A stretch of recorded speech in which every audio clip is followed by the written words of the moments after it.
Okay, so welcome to Cultivate Your Wellness Garden, and we'll have time to chit chat at the end. Especially if you're in the monthly, we'll have a lot more time. But I tried to make this 30 minutes. I don't know if it's going to be, it depends on how much I talk, how fast I talk. I did it before and it was a little over, so we'll see. But I wanted to say, if you're here, you either already have a garden, maybe you already use herbs, or you just want to cultivate better herbs for your future. And when you're thinking about cultivating your herbs, um, you really want to make sure that you are able to focus on um, very simple things, but you may not know what you're looking for. And when you're ordering herbs, they might actually not be doing all these tips that I'm t teaching you today. And so that's why it's so iffy to order from other people. So we're gonna leave here today with knowing how to cultivate our herb garden so that it is going to be optimal for you. So, if you don't know me already, hi, I'm Mary Heather. I will be your guide today, and I'm an herbalist, an educator, and founder of Journey on Nature's Path. If you are not already in that, definitely make sure you're getting a hold of me so you can hop in there. It's a great way to get started on your herbal journey, even if you're not a beginner, to kind of make sure that you're not hurting yourself instead of helping yourself. Because I know when I started using herbs that were not actually right for me, but I didn't know why, and I didn't know that I was actually hurting myself. So I want you to avoid that when you hop into Journey on Nature's Path. There's some steps that you take right at the beginning that's going to set you up for success. But I also love teaching about herbs to people so that they can start using herbs in their everyday so that they can start feeling better and start actually thriving instead of just surviving. Okay, so let's talk about um, why harvesting time matters. So, when we're thinking about harvesting, we might just willy-nilly go out there and start grabbing things, but there really is a rhythm to this madness. We want to make sure that we are harvesting at the right time. So we're going to talk about six different things. We're going to review it, so don't get overwhelmed, but six different things that are going to help us indicate when we're supposed to be harvesting and know exactly how to harvest. Okay, and so I did bring some plants. I did put them in water. They're a little droopier, but hopefully they're still gonna be examples of what I'm talking about while we're going through this. So the plants are giving us cues, and we just need to learn to listen to it. So when you leave here, I want you to be able to harvest with confidence, with just simple tips that you can easily implement into your day. So like I said, plants are always giving you clues. So there are five that I want you to be thinking about when you're going into your garden and you're thinking about how do I know if this is time or not? How do I know if this is going to work for me? First of all, if you start seeing fresh new leaves, this is going to be a red flag to like, okay, think about this. Is this something, this might be a time to harvest, so just be thinking about that.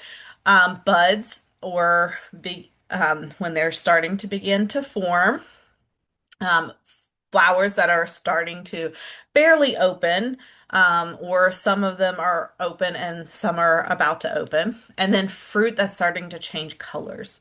So these are all going to indicate that it's time that you might be needing. But you really need to be thinking about each plant and what they really, what part of the plant you're going to be harvesting. So let's go into the parts of the plant that you might want to harvest. So the leaves or the aerial parts, so that's going to be the top of the plants. And so let me bring over my plants here. So this is going to be your aerial parts of your plant, all the leaves. So if this is something that you're going to be harvesting, then you're going to want to do this early spring or early summer. We'll talk about a little bit more.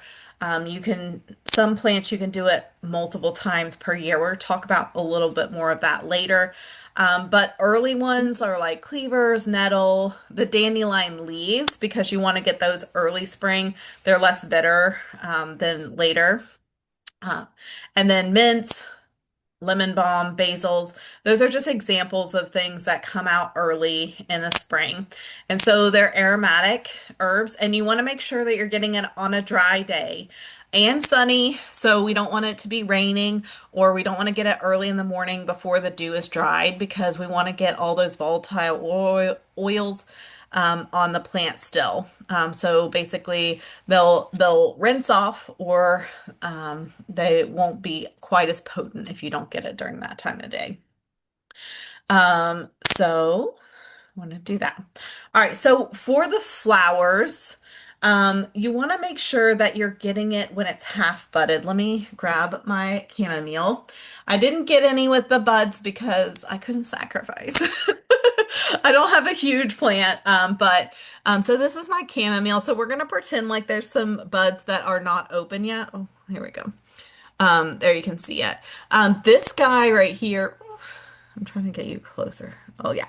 See, he's kind of almost open. So you want to get it when it's completely open, but when the other buds are like almost open.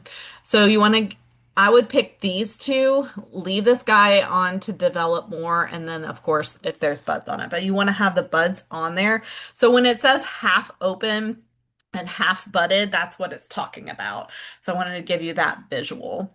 But we want to get it before it wilts, or, it dries up.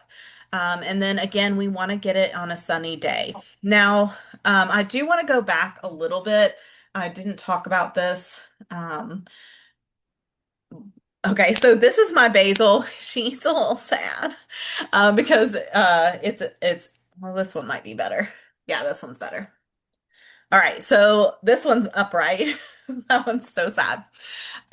So if you start seeing your basil like this, which we will talk a little bit more about this later, but you want to be getting it, you want to pinch off these flowers, because this is not an herb that we're going to use the flowers on.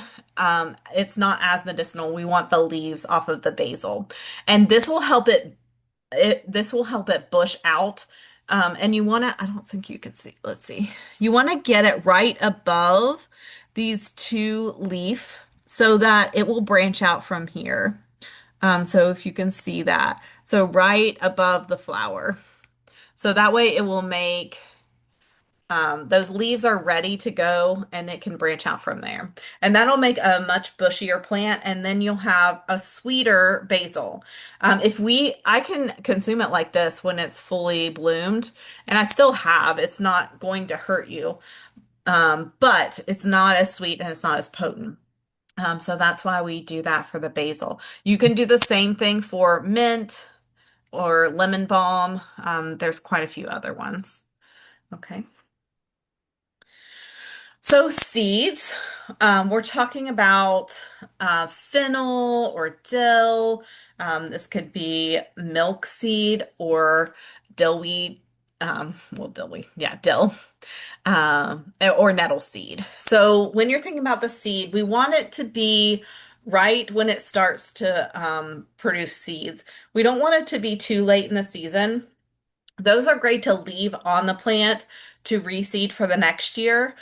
So if it's already past that early fresh, just the seeds just came on, you might want to just leave those on and let them reseed for next year. That's probably going to be your best bet. Now, can you still harvest it at that time? Yes, but we are talking about optimal time right now. So um, everything that I say, take it with a grain of salt too, because I'm not saying that optimal time is what you want to do, but at the same time, some is better than nothing, right? So if you forgot to get your nettle seeds or your fennel seeds right away, and you're like, oh man, I didn't get it on time, don't just trash it. You can still use those. They may not be as potent as they could have been, but they are still there, and they are still viable. Okay. So don't throw the baby out with the bathwater just because it's not optimal. Everything in nature is organic, okay? So it's not perfect. It's not like you can't set a calendar to it and know exactly when everything's going to work out. You can kind of set a calendar to it. You have a general rule, but with light and soil and air and temperature, everything is a variable. And so just like every child is a little bit different, every baby plant is a little bit different. So just keep that in mind when you're doing it. But the seeds, you want to identify when they're ripe. You want to cut them and you want to bag them. Or you can put them in like one of those jars, like a seasoning jar. You can put them in those as well. You want to make sure that you dry them though before you seal them up. Um, and you've collected them. Okay. Roots. So roots are typically you want to get them mid-autumn to or early autumn to mid-autumn. You can also get them in the spring though. So we want to be thinking about roots as when it gets cold outside, but not freezing. When it's cold outside, you're sending down the root or they're sending down the energy to the roots. Now you don't want to do it too late in the season. If you're taking up some of the roots and leaving the rest of the plant, you don't want to be freezing because you want to give that plant enough time to come back alive, which we'll talk a little bit more about timing. Anyways, so burdock and dandelion root, and then the marshmallow root at this time is a great you want to do it either at the end of the season, kind of like your spring and fall type seasons when it's cooling off, but it's not cold yet. Or it's like warming up, but it's not hot yet. So those in between stage. Now, if you have a annual plant, then you want to make sure that you're only getting it that first year. Um, so for instance, like that burdock root, also mullein, you can use mullein roots for your urinary tract. It's an astringent, but so if you're grabbing those roots, then just make sure you're getting it that first year um, before the plant flowers, because you'll have more potency there. Okay. Whoops. Ooh. We just flew by. I scrolled too far. Okay.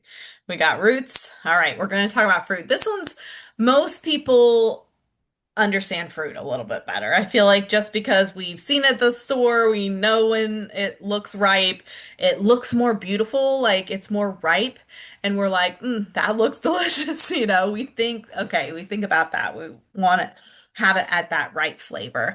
But the change of color is going to be one of the biggest indicators.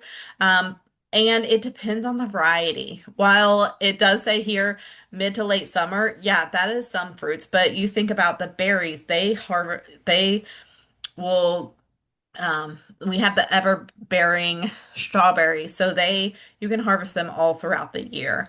Raspberries, they kind of have their time of year, blackberries as well, and it's earlier in the year, but midsummer.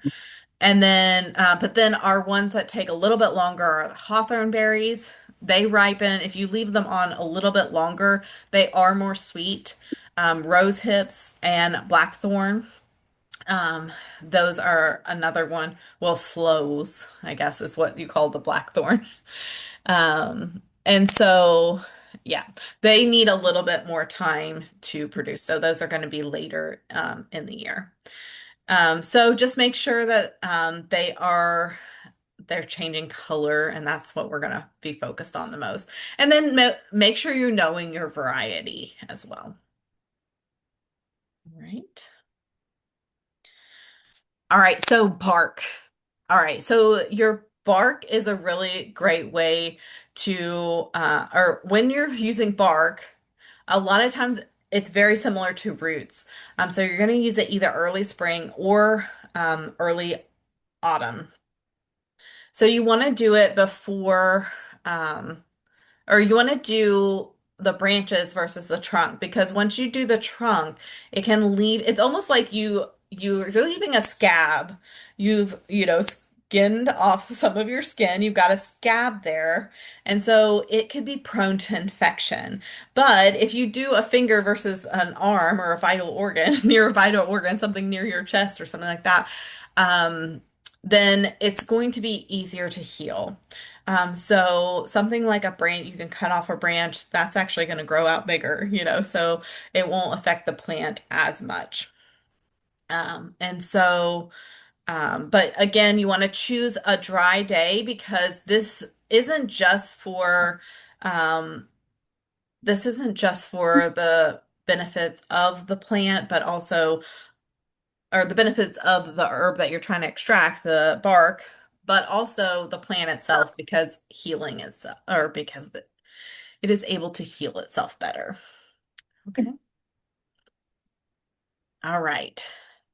And how many times can you harvest? Okay, so this is going to vary again based on the plants. I try to give a couple examples. General rule is 2 to 3 times a year, but like something like a basil or a mint or lemon balm, like a lot of the mint family, you can harvest up to 8 times a year because they are just going to replenish over and over and over again. But something like rosemary, 2 to 3 times is more appropriate. Maybe um, like hyssop is going to be 2 times a year. Lavender is 2 times a year. The flowers are more likely to be 2 times a year. But I mean, zinnias or calendula or chamomile, you can do it throughout the year because you're only picking some of those flowers at a time. You're not doing the whole plant. And then here comes the rule of 1/3. No matter what you're doing, if you are harvesting, you never want to take more than 1/3 of your herbs. This could be foraging, this could be in your garden, this could be whatever it is, unless you do not want it to ever come back. 1/3 is as much as you want to take of that. Now, if you're the type of person that loves to uh, grow it every single year and wants to put in that extra work, you can. But personally, I love perennials that come back every year. Or maybe you're in a really harsh climate where you know it's not going to come back the next year, then you can harvest more because you know it's not going to come back. But I would encourage you to let some go to seed so you have the seeds for next year. So. I like to, my hard and fast rules no more than 1/3. My mint, I could pretty much rip up every single mint plant that I have and it would still come back probably. The only mint that I've lost was my chocolate mint, and I think it was because it was in a pot. So eventually they get kind of root bound in a pot. Okay, so when to stop harvesting? Um, so it depends on what you are trying to harvest. So if you're trying to harvest those leaves and aerial parts, we just talked about you can pretty much do basil throughout the year. But, those early bloomers like cleavers or chicory, something that's going to not make it through the summer, you want to stop in the spring, of course. They're not really even going to make it that far. Um, but for the flowers, you can harvest those through the summer and even kind of late into the summer, depending on how far they go. Like for instance, like echinacea, if you're getting the seeds for the echinacea, that's going to be later in the fall. And then your Oh, final cutoff. Did I have a question? No. The final harvest cutoff for the majority of plants is late summer. While you can do stuff in autumn, my mom runs into this sometimes because she loves to cut things back in the fall, but she sometimes loses plants because she will cut them back a little bit too late. It freezes too quickly. And what happens is the plants will st think that we need to kickstart some more growth. We just got a haircut. Let's grow our hair longer. But really, at this time of year, you need to be pushing it down to your roots. You do not want to be growing any new hair. We want to be pushing it down into our roots at that time. So it kind of like makes your plant think that it should grow its leaves instead of pushing its energy down to its roots. So just make sure, especially if it's one of those frost that sensitive plants. Well, I mean, well, it's the perennials, I guess. We're talking about the perennials, but they can be still kind of more susceptible to the cold snap, even if they're perennials. So just be careful about that. And then the roots and bark, we want to gather roots and bark after the risk of frost in the spring. So, well, after the risk of frost. Before, I think that's the before in the autumn or after in the spring. So, yeah, you don't want it to be completely frozen. But your plants want to be sending its energy back down into the roots. So here's all six of them to recap so we're not getting confused because that was a lot that I went over. Leaves and aerial parts at the top. So think about the top of your head. You're gonna do those early spring to midsummer. Those are gonna be more sensitive to the sun as well. The flowers, as the flower buds open, you can kind of judge that by what you see. The seeds, late summer and autumn, and you still want to judge that by what you see because once you see the seeds, that's when it's a good time to harvest it. Fruit, you want to see the color change, and so we're looking for those, and depending on the variety. Um, Roots, we can do in the autumn or early spring. And then, of course, the bark, we have late autumn and early spring. And so this tells you a lot because you're using your senses in almost every one of those. Now, the roots, you can't see the roots, but you can see that the flowers have stopped flowering, and you can tell that the leaves are not as luscious as they were. So you can start to see the plants change. So make sure you're slowing down to observe them. You trust what you see. And that you build your knowledge over time because it's something that you start noticing. I'm sure those that have gardened more than 1 year, you start like going out in your garden and being like, okay, yeah, it's about time for that. And you start anticipating it. Like this year, when I first got hyssop, I didn't even harvest it at all because I'm like, ooh, it's pretty, it's flowering. But I missed the time to harvest those flowers because I thought they were pretty. But now I'm like, oh, if I harvest them now, I can cut them off and they will re-flush out a whole nother set of flowers. And so you start learning and building that knowledge and you start getting ready for it the next year. You don't wait too long that next year because of it. So don't give yourself a hard time if you don't harvest it at the right time this year. You will know for next year because you're like, oh, well, I missed it last year. I don't want to miss it this year. So sometimes we learn in the wrong way, but do you guys have any questions before we move on to the next part? I just want to make sure I'm going to get a drink of my tea. Any questions?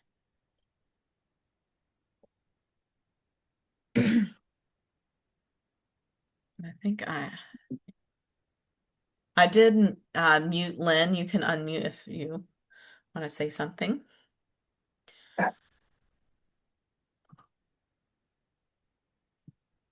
Okay, I'll just keep going. And if you have any questions, write them down, put them in the chat, and we can go over them later. No problems.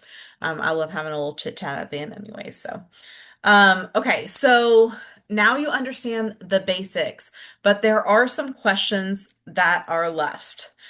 So like, okay, yes, I know when to harvest them, but now what do I do with that? How do I preserve it? Or what plant should I focus on?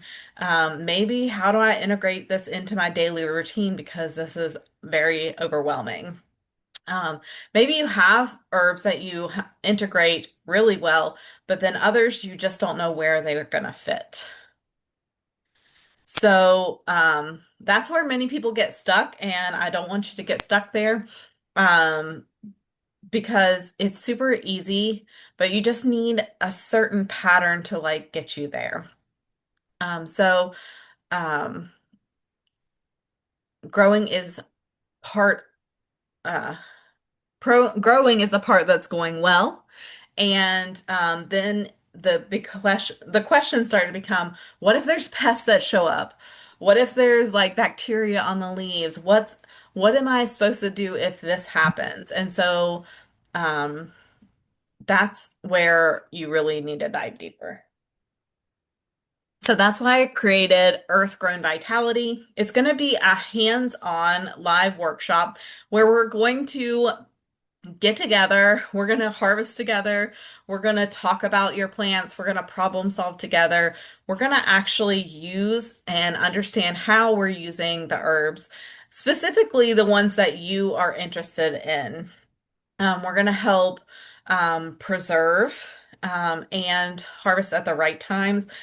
Because, yes, I did give you a lot of generalities, but because this is something that I am creating as we go along with you guys, I can make it more specific to you. So if you have herbs that you're having problems with, or if you have herbs that are you are struggling to figure out what to do, this is going to be perfect for you. So you'll stop guessing, and before you hop in, you might be like, okay, is this ready to harvest? I don't know. What should I do now? What's going wrong with this plant? And you're kind of stuck, just maybe stressing a little bit too much. But the Earth Grown Vitality is going to help you recognize the signs of peak readiness. You're going to know what to do with your plants, and when pests and disease pop up, you're going to be ready to go. And you're going to know how to use and actually save your harvest so that you can use it throughout the year. And you'll have a clear, repeatable process. You'll waste a lot less because you won't have so much time searching and trying to figure it out. You can come to the weekly session and just say, okay, this is what I'm struggling with, and it's going to be answered, or it will be the answer will be sent over to you, so you won't have to be struggling as much. Um, you'll know how to use your herbs more because I hear all the time, well, this is the herb that I want. Like there. This is the herb that I want to use, but I don't know how to integrate it. I love when he pops his head in. And then no more loss of herbs. So mastering and preserving storage methods, and keeping your herbs. Um, so keeping your herbs so you can use them throughout the year. So really your harvest that you're harvesting during the summer should last you throughout the year. And if it doesn't, then maybe we need to do more plants next year. We need to problem solve that. But you grow it during the summer so you can use it during the winter. And honestly, a lot of these herbs we need more during the winter. Like we're gonna get colds and coughs more in the winter. We're gonna get sick more in the winter. Our vitality is down because we're not out in the sun. And so that's when we're gonna need it the most. So we want to make sure that we can harvest it. So you'll actually use them in teas and cooking and daily life. And I'm telling you right now is that I'm a lazy gardener. I mean, I love to garden, but I'm not going to sit and do those little extra things that people are like, oh, well, I did, made it like, I mean, just like all the crazy things that people, not crazy, but like intricate things that they're spending all this time to do. I'm like, if it can be done faster, let's just get it done. Betsy's shaking her head. She's like, yes. And so I want to throw something in, I want to dust something on top of my oatmeal or put it in a tea, or I don't want to have to spend a ton of time doing it. So that's not the point of this. The point is to integrate it easily, simply, and without the stress. And so having some go-to recipes are going to be integral. And so I'm going to share with you exactly how I do it. And to save time. So you'll also save time with, well, I talked about not searching the internet all the time. And then you're not having to, there's conflicting advice when you go online. There's always this person said this person said that, but it's not, it's like sterile, right? Because they're not actually asking specifically you, right? Because there could be a million things going on. There's so many variables. But when you're troubleshooting something with somebody and it's coming back and forth, and the person can actually ask you questions, that's when the game changer happens. And that's why I provide those live sessions where you can really see clear guidance that's organized specific for your environment and your problems in your gardens. So, um, and why you'll stay motivated, because I do hear that a lot. It's like, I would love to do a garden, but I'm not motivated. I don't have like the focus. And so when people are doing this around you, it does motivate you more. I know, Judy was there in the spring and you were like, I'm more focused on it because, you're showing up live and it was motivating you more. Um, and so it gives you more of that community feeling. I'm going to be asking you what you're going to be doing this week, and that's going to keep your mind focused on it. Because I mean, there's a million things that your brain is trying to be like pulled towards, and I completely understand that. But this is going to help you focus on your health and wellness goals through your garden. And you can sustain that momentum with those check-ins and regular interactions. And so you might be thinking, well, I don't know what to grow. So, um, if you get it today, there's going to be an integral part where we can really dive deep even before we get started. But you will learn the herbs that are going to be good for you and your family during this as well. If that's the step that you are on, we are going to go ahead and dive deep into that in our first session.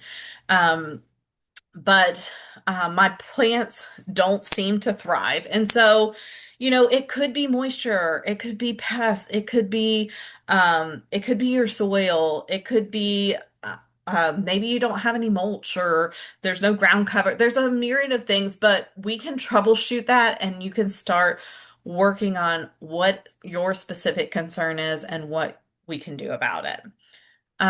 You never know when things are ready. And so, identifying those peak vitality, knowing that variety of the plant, understanding which herbs are supposed to be harvested when and what part, because sometimes, like for instance, the mullein plant, you can use the roots for your urinary tract, you can use the leaves for your lungs, and you can use the flowers for your ears. So, like, depending on what part of the plant, you might be able to use it in so many different ways, you just don't know.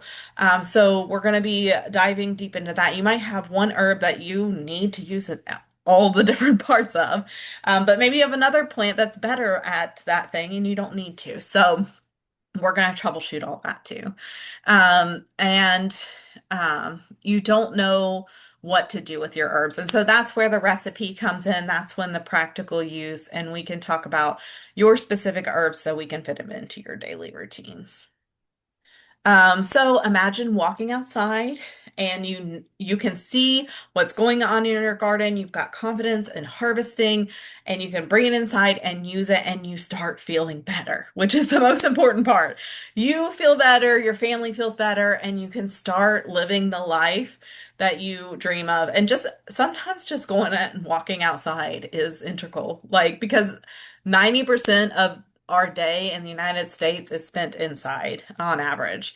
And so I think it's so integral to just take that time to walk outside as well. I mean, a lot of times we work online, we're inside because, the elements outside, but just having that time set apart to spend in your garden. And if you don't have a garden, that's okay too. Like this could be something that you're putting pots in a window and you only have five different plants or four different plants. That I started with one, I started with holy basil. I loved it. Then I think I had lemon balm. Like I just slowly progressed because I didn't have it outside. I was like in an apartment, like you can start wherever you are and it can grow with you. And so it makes it a lot easier. You're also going to get this Earth Grown Vitality workbook.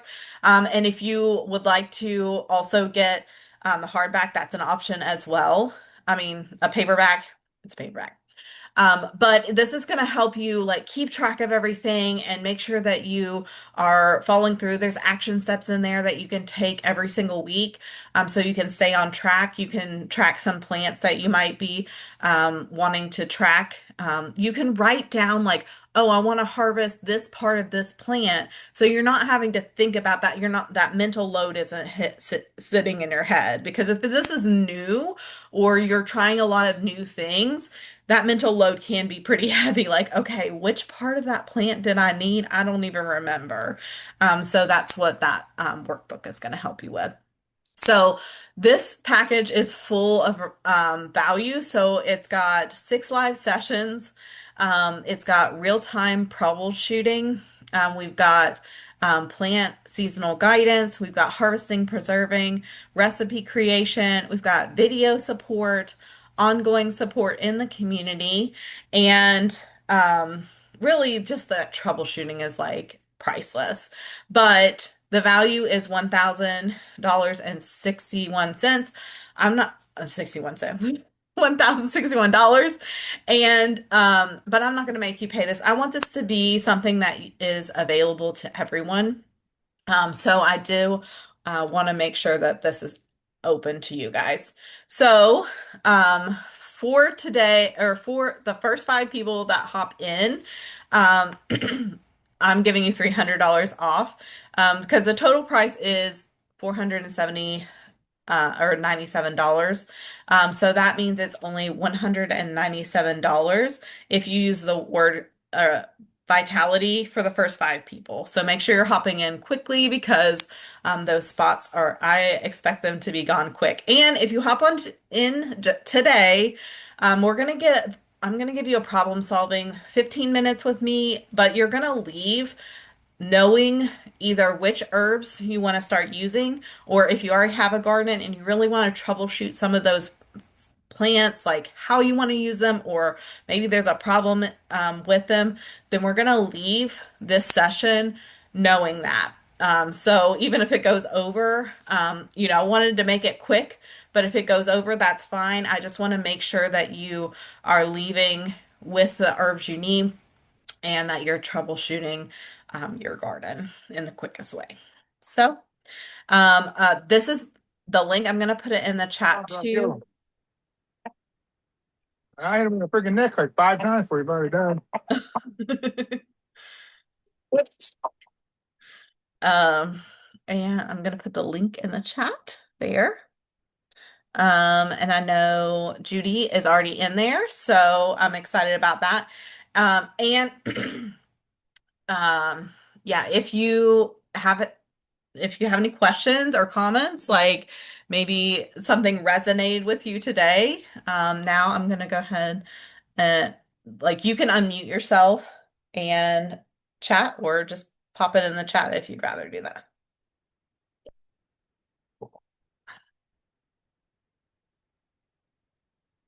Anyone starting an herb garden, let me know.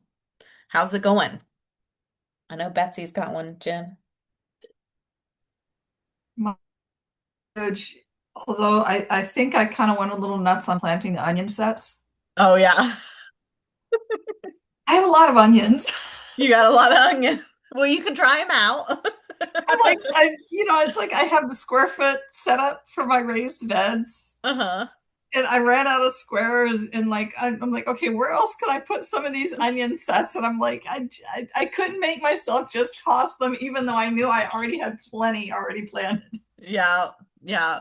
It's like, well, I already bought the seeds or the little you get the babies or the seeds. I get the little sets. Yeah, the sets, yeah.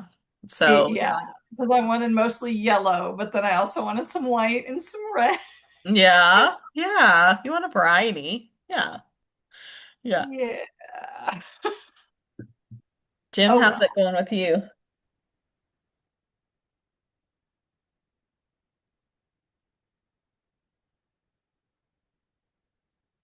Jim might not be Sorry able. about that. I had to pull you out of my pocket. Okay. I'm out. I'm out here working in the garden now. So, Yeah. but You yeah, got I got see what I got going. I got lemon balm. I got chicory, yarrow, chamomile. I got the Krishna basil. Got the regular basil.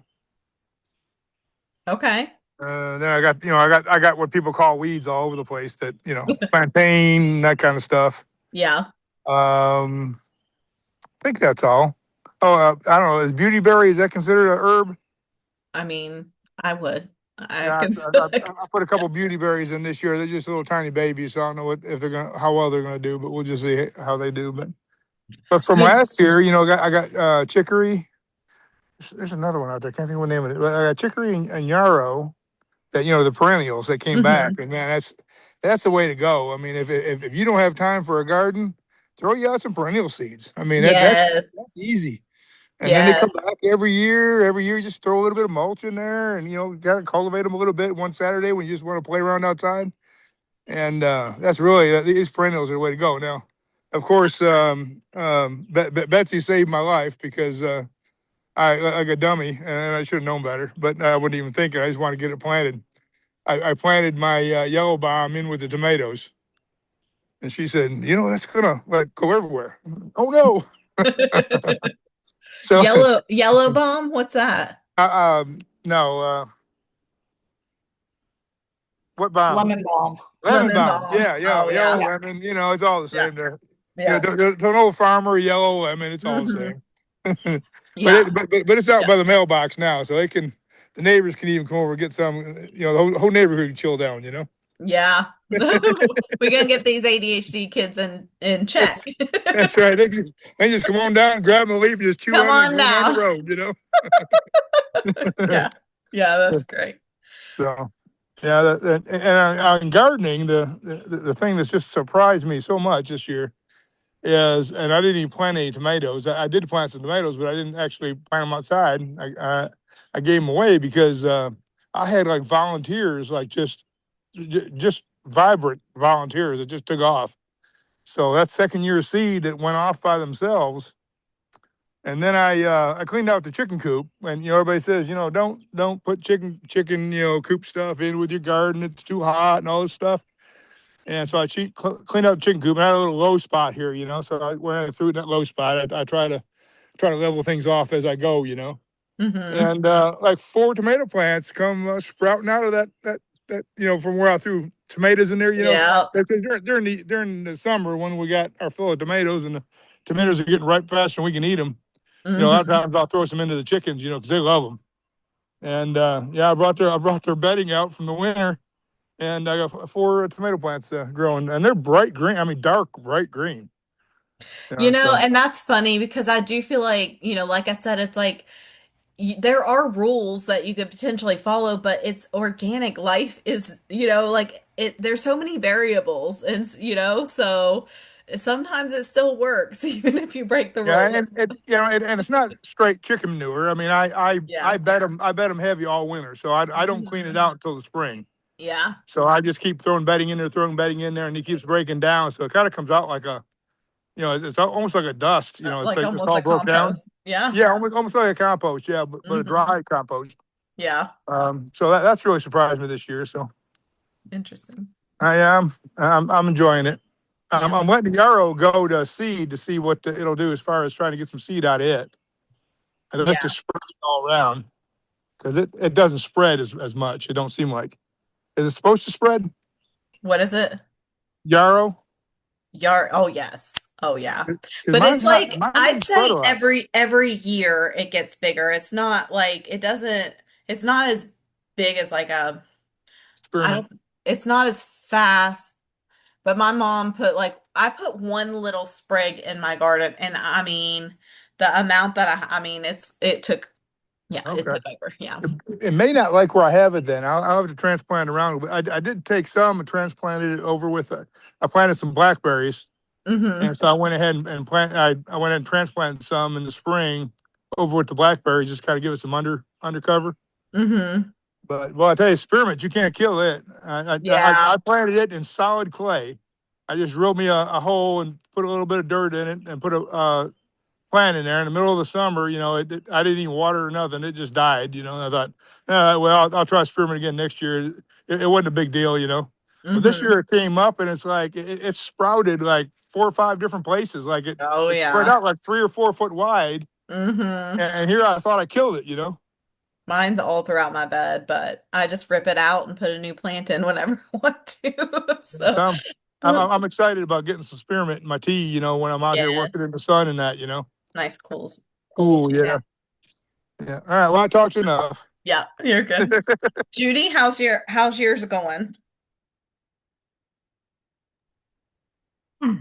Well, slowly but surely, I Yeah, was gifted a bunch of strawberry plants, so I've been trying to uh, get all of those in the ground, which is not really an herb, but yeah, um, but yeah. So so anyway, good for you. my front flower bed, which kind of goes wild a little bit, is full of nettle. And around the house, I have a lot of touch-me-nots. So I've got a lot of wild things. But I do Hmm. have basil and dill um, and turmeric. I did get some of that planted. Of course, I have lemon balm from years ago. Um, and let's see, what else do I have? Well, rosemary and sage Okay. and oregano. So Yeah. I've got some things there. They're not really in one bed. I have a lot of different little places that they're growing, but Yeah, they're but I mean accessible. that's fun too. Like you can just grab it when you want to. Yeah, mine's throughout my all my beds. I'll just throw it wherever. So, And yeah. I had basil in a pot last year out here along the sidewalk, and I guess some of it went to seed and dropped into the ground, and so I've had a Yep. nice little surprise of some, like Jim said, second year seeds there sprouting. So I'm excited about that. So Yes. anyway, it's just Yes. I just thought of something as we were talking. Hmm. There's different people, and I've, in my deal, I've met people as well, but where stuff just grows wild, and I buy herbs every year. I wonder if we could get some kind of a deal going in your class, in your classroom somewhere about, like selling herbs. Like if somebody had like an abundance of nettle and they just wanted to sell a pound or two, they could post it. Just something to think about that it might kind of get a little co-op going inside Hmm. your school there. Yeah. Yeah. Something. Yeah, I mine Basil did the same thing last year. And I honestly, a lot of people like, oh, it's going to seed, pull it out, like especially if you're an aesthetic gardener, so I get that, but I usually let things go to seed so that next year I'll have it too. So and there's some things you want to harvest before it goes to seed, like cilantro, you know. I mean, you can get the coriander from it, but once it goes to seed, it's like, well, it doesn't taste good anymore. Yeah, I Yeah. I got also hit have, with a cold and sorry, Bear. never got around to harvesting my cilantro. What is it? So my cilantro is like all seed now. So I'm just waiting for the seeds to ripen because Yeah. I caught a cold and I wasn't out in the garden and I didn't get any harvested. I was like, well, dang it. Yeah. Oh, I might Yeah. as well let the seeds Cilantro get is ready. really testy. I haven't grown a good tasting cilantro. And I know people are like, well, you either like the soapy flavor or you don't. I'm like, no. Every time I've grown it, it tastes soapy. And I have heard sometimes the soil changes the flavor. I don't know. But when I buy it from the store, I love the flavor. It doesn't taste like soap to me.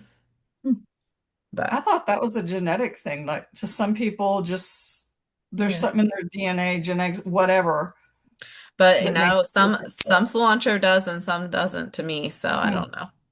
Maybe I'm just unique. I've got like I don't know. Now, I'm gonna Wanda, try it I in don't. window box. Yeah, right. So we'll see how that goes. Wanda, I I don't also know. have a marshmallow root that I'm Okay. excited. I haven't, it's the second year for it. And because I didn't want to dig it up last year, I wanted to leave it alone. So I Yeah. did. So I'm anxious to work with it this fall. Yeah, yeah. And I also saw somebody like harvest the root and then cut like the big parts and planted those back in the ground. And Oh, so they still had it the next year because I've always been like, I don't want to harvest it because it's yeah, my baby. You know, I only have one. yeah. And so she actually made like three out of the one and Hmm. then used the rest of the smaller ones for, her marshmallows. So Okay, I'll have to yeah. remember that. So, okay. And then Wanda, I don't know if you want to unmute and talk. I don't know if it's a Wanda I know or if you're new.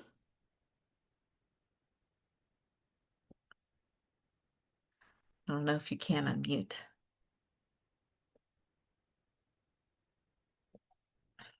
You can put in the chat if you want to, if you'd rather. Um, I could maybe try to ask you to unmute. But maybe you're working too. Some people hop on during work or whatever. But if you're not already in the community, make sure I can put the community here too.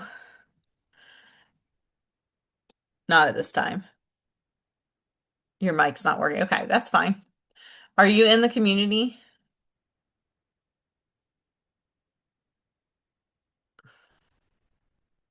You can go there and join there. Okay. Yeah, just join there because it'll t put your information in and then it'll take you click the link and it'll take you over to the community and I'll let you in there because there's a lot of free resources that you can check out there as well.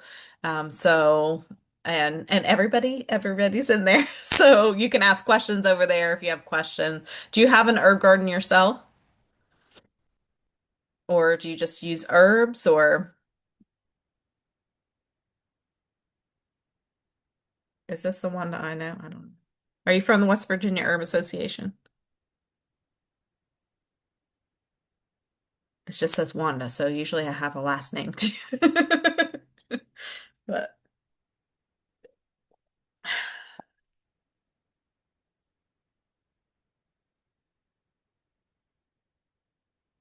well, I probably should stop recording.